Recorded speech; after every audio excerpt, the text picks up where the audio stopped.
Hello friends, nice to meet you. I'm Shanath Kumar, an English language trainer. I have more than 25 years of experience in this field. I've been a trainer, a teacher, and a coach for English communication and business English. I worked in several organizations. I've been a corporate trainer. I've trained working professionals from companies like Infosys, HCL, HP, Intel, and many others. I've also worked abroad. I've been in London, and I've also worked in countries like Vietnam, China, and Singapore, training a number of students as well as working professionals. In India, I've also trained close to 2,000 English teachers as well as lecturers of colleges and MBA students. Overall, I must have trained more than about 5,000 people so far on English language, business English, and presentation skills and communication. I'm also closely associated with Cambridge University, and I had worked with the British Library in developing a course on English language. So it's a pleasure to be with you today, and having given the brief introduction about myself, let me tell you about how I go about my teaching. English is a lovely language, of course, and it's a very important language for all of us to learn. English is a living language. It's not a rigid language because there's a confluence of many languages into English, and English evolves as the usage grows. So there are lots of words and lots of expressions which come into English language frequently. And over the last several decades, the dictionaries have also changed accordingly. English is a very social language. So one needs to have a very social approach in learning English. It's not like geography or physics. You cannot just learn some tricks and trades and formulae and be fluent in English. You have to learn English in an immersive manner. So what I mean by immersive, that you should learn English like a child learns its mother tongue. We learn to speak English by listening more, not by speaking more. Because if we just keep speaking more, we'll be still making the same mistakes and we'll never learn. It's only by learning that we update our vocabulary and many other things. Listening helps us to tune our hearing organs and our brain and our speech organs. It conditions us, it makes us aware of the English sounds. And we get conditioned to speak like how we listen. So there are lots of these kind of techniques which I bring into my teaching, helping students to quickly ramp up their English and gain confidence to be able to express themselves much better. Well, it's not just expression. When we want to speak English, we just don't want to stop with just expressing ourselves, but we wish to be communicating and to be able to engage the other person effectively. So that's the approach. And in our mind, there are lots of processes that go on. And my methodologies of teaching address each of these effectively. I'm going to show you just one method that I use, which is a very comprehensive method. Let me get on to my presentation without any further delay so that we can get on to discussing what's more important to you. Well, learn spoken English with Shanath Kumar. It's a pleasure to be with you, friends.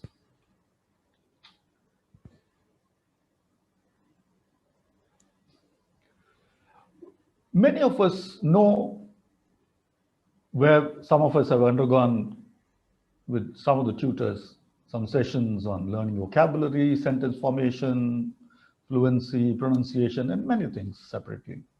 But do they really work that way? They all work at a time. We need to take a very comprehensive approach.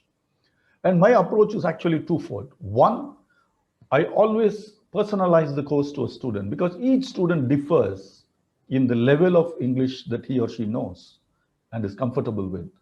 There are very basic level of students who need much more hand-holding. There are intermediate level students who generally understand what is being spoken or what they read, but they need a lot of help in improving their flow of language, fluency, use of vocabulary and sentence formation and such things. And there are advanced students who want to be looking at better ways of addressing their clients' needs, who are into client relations, and they want to be able to speak as well as be understood well by the clients abroad, and to be able to present themselves properly in the workplace. So I address all three levels of students and customize my course according to each level. So let's look at what this comprehensive approach is. Well, you look at this picture. Why am I showing you a picture? Because this is how our actual communication works. All of us, whether we have a picture before us or not, we do have a picture in our mind, which resides in our brain. We have something, we have visualized something in our mind, which we want to express effectively so that the other person is able to understand the same. So look at this picture. I use this picture to teach you English language. How do I do that? But there are several steps, and look at each one. So at the end of this particular lesson that I'm taking now, you'll be able to identify the right words for the scene shown in the picture. The lesson will help you formulate sentences according to the rules of grammar so that you don't make mistakes while writing or speaking. You will also understand what parts of speech are, essentially the way to arrange the words in a sentence.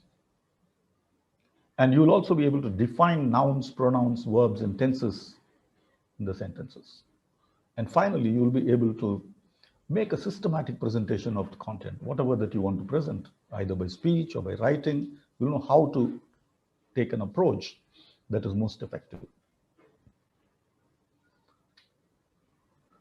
Now, what you need to do is look at the picture for about 5 minutes, and you need to write down all the words that you know in the picture. All the words, whatever that you can identify in the picture, please write down. Just note down in a notebook or somewhere all the words that you see in the picture and that you know what they are. And you also have to say what each person is doing in the picture. Each person is doing some action, and you need to say what that action is. And you will be asked to form sentences with different verb forms. And you should be able to write at least 10 sentences describing this picture. Now, these are the things that you would actually be doing in the class. Now, look at the picture for about 5 minutes. Well, you're just observing the picture. You see what it's all about. There's lots of words that are coming into your mind. All of us have a minimum level of vocabulary, so there's nothing to worry about. So whatever that we can identify in the picture, you need to note them down.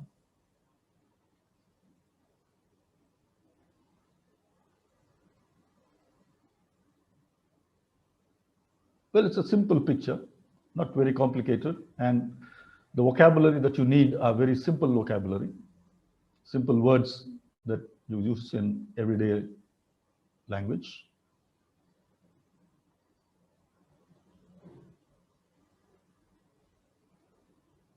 So once you see this picture and you're able to identify what you actually see, you note down the words that seem familiar to you, whatever words that come in the mind, doesn't matter. Now, let's look at what we have identified. Some of them could be, it may be some or all of these words or something else, some of the words too. And there's no restriction on bringing in any other words that you might see. And I'm just telling you for the sake of the lesson here. So all the words that you see on your screen are nouns. Now, when you look at nouns, what are these nouns? What do they represent? What are nouns?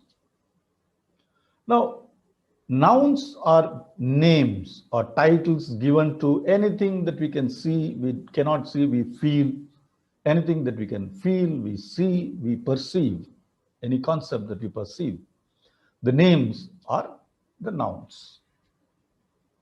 So it may be a person, a place, a thing, an animal, a concept, a feeling, anything. It's a noun. So look at these nouns. Backyard, garden, farm, tomatoes, cucumbers, squirrel, sprouts, rooftop, pail or bucket, basket, trolley, pumpkins, father, bird, sun, soil, mother, son, daughter, brother, sister, hat, clouds, corn plants, compound wall, windcock, basketball ring, house or building, scarecrow, and a cart. Well, these are all the words probably that some of you would have noted down. Now, all these are nouns because they represent the names of the various things.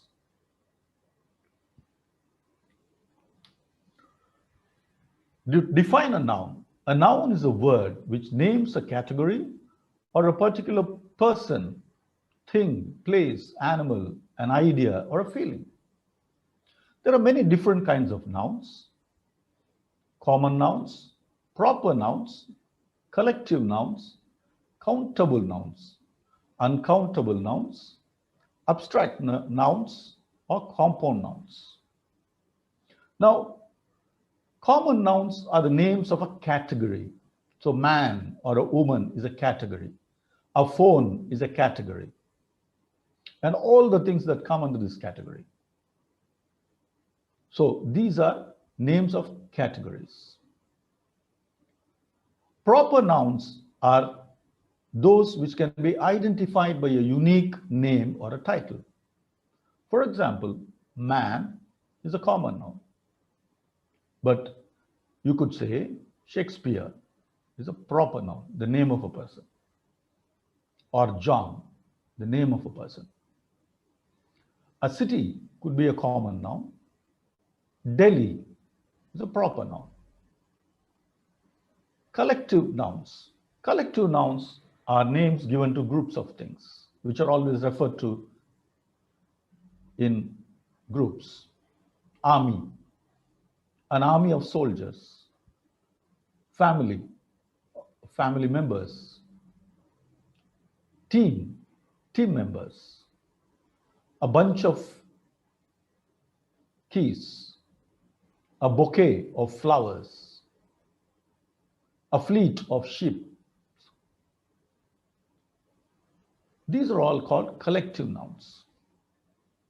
Now, whatever that you can count in terms of numbers, 1, 2, 3, such things, are countable nouns, which can be counted discretely. Chairs, shirts, phones, all these are countable nouns.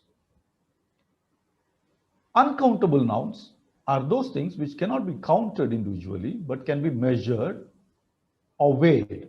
For example, rice, wheat, milk, oil, water, all these are uncountable nouns. Abstract nouns are those which we can only perceive or feel. Hunger, love, passion, innovation, communication, these are all concepts or feelings that we can only perceive and not see or touch. Compound nouns are nouns which have more than one word. Keychain, staircase, mother-in-law, brother-in-law. These are compound nouns. Pronouns. So let's understand what a pronoun is. A pronoun is nothing but a replacement for a noun. The boy is plucking tomatoes in the picture. He is collecting them in a pail. So the boy is a noun and he is a pronoun because he substitutes for boy.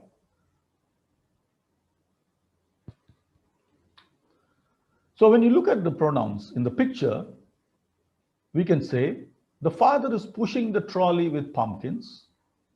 He is taking them past the corn plants. The boy is plucking the tomatoes. He is collecting them in a pail.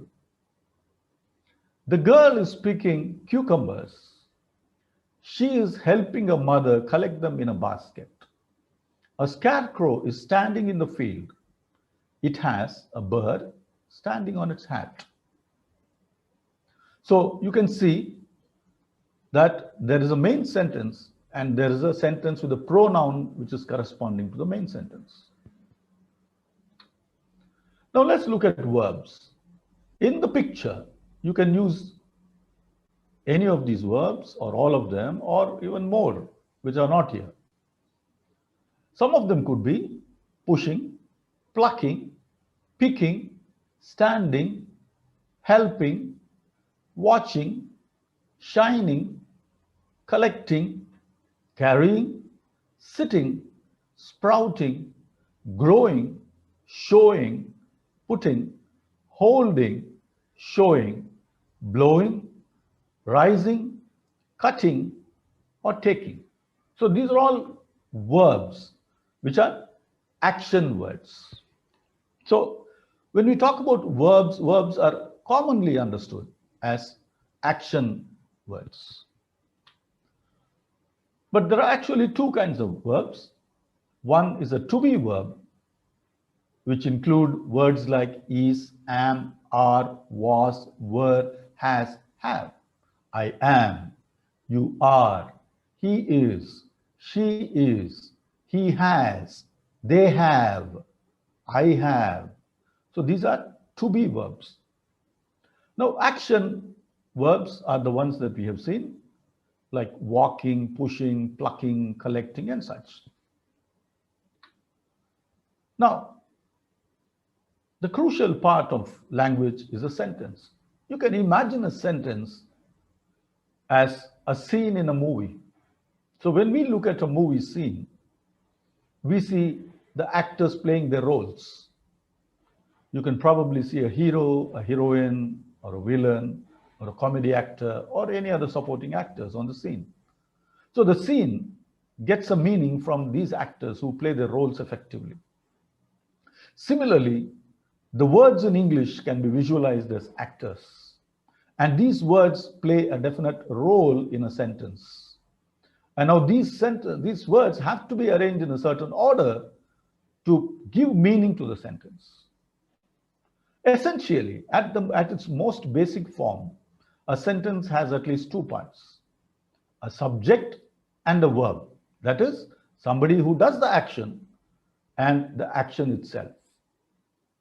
Now, the subject is usually a noun or a pronoun. Like the father pushes. Here, the father is a noun, pushes is a verb. So it's an action. You can also say the father pushes a cart because a cart complements the sentence. It completes the sentence. It's called a complement. Now, how do we form the sentences? It's not enough if we just keep on speaking the basic forms of sentences. A verb or a subject are just not enough. Very often we want to say much more. We want to convey very complex meanings. How do we do that? Let's look at these examples. The father is pushing the trolley. The father is pushing the trolley. Very clear. There's a subject, there is a verb, and there's an object or complement. Now let's look at this. I want to add more meaning to this. The father is pushing the trolley with pumpkins. With pumpkins, we are adding more meaning. So now we know that the father is pushing the trolley with pumpkins in them. Now let's add more information to this. The father is pushing the trolley with pumpkins past the corn plants. So he's going past the corn plants, if you see the picture. The father is pushing the trolley with pumpkins past the corn plants. Now, I want to add more meaning to that. I want to give more information. The father, wearing a hat, is pushing the trolley with pumpkins past the corn plants. See, the meaning is expanding. The sentence is assuming much more meaning than what it did in the first instance. The happy father, wearing a hat, is pushing the trolley with ripe pumpkins past the corn plants. Much more meaning. We have described what the pumpkins are. We said the father is happy. And the rest of the things stay the same. So we see that from a simple sentence which has just the father is pushing the trolley, we have formed a very extensive sentence. The happy father, wearing a hat, is pushing the trolley with ripe pumpkins past the corn plants. This is how you form the sentences. And you see that each word has a definite role. And these roles that the words play are called parts of speech. These are similar to the roles or characters played by the actors. And they have to be put in a certain order in a sentence to convey meaning. Now we can say, when we see the picture, we can say the father pushes the trolley, which is a present simple tense. That is, he just pushes the trolley. It indicates that he's pushing the trolley.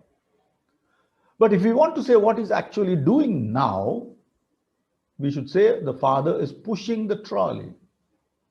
There's a difference between present simple tense and present continuous tense. Now the father is pushing the trolley. Now when we talk about the past tense again, you could say the father pushed the trolley, past simple. The father pushed the trolley. Or we could say the father was pushing the trolley, which is past continuous. The father was pushing the trolley. Now let's look at the future tense. The father will push the trolley, future simple. Or the father will be pushing the trolley, future continuous. Essentially, there are of course a few more tenses, but essentially this is the form of the tenses. So when you look at the picture, the way you describe the picture should be in one of these tenses. So you see that as you look at the picture, now you're able to know what are all the words in the picture and what each person is doing in the picture and what tense you should assign while you speak about the picture. So this is an exercise that we do regularly in the classes. Now, how to make the presentation? Because it's a presentation after all. Now, when you describe the picture, you have to follow a certain structure of that. Now, what is the structure? First, describe the place, the setting, which is the most important thing. That's the first thing that you should talk about. So you say, this is a picture showing a family working in their backyard garden. It's a sunny afternoon and the sun is shining. There are two houses with a compound wall in between them. There are tomato and cucumber plants in the garden. Now you have described the place. Now who are there? Describe the persons. The family has the father, mother, the son, and the daughter. So you have described who are there. And what are they doing finally? The father is pushing a cart with pumpkins. The mother is carrying a basket with cucumbers. The son is plucking tomatoes and collecting them in a pail. And the daughter is plucking the cucumbers and helping her mother collect them in a basket. Now you see, you have done the required description of the picture. So if you adopt this particular methodology, it's a very simple exercise. But you have now developed, you know the vocabulary, you know the grammar in context of what the picture is. And you're able to present the picture appropriately and effectively.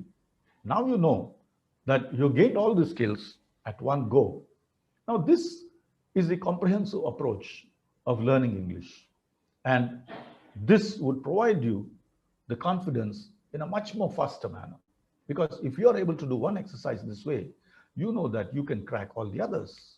And there are a number of exercises that we do which are similar to these.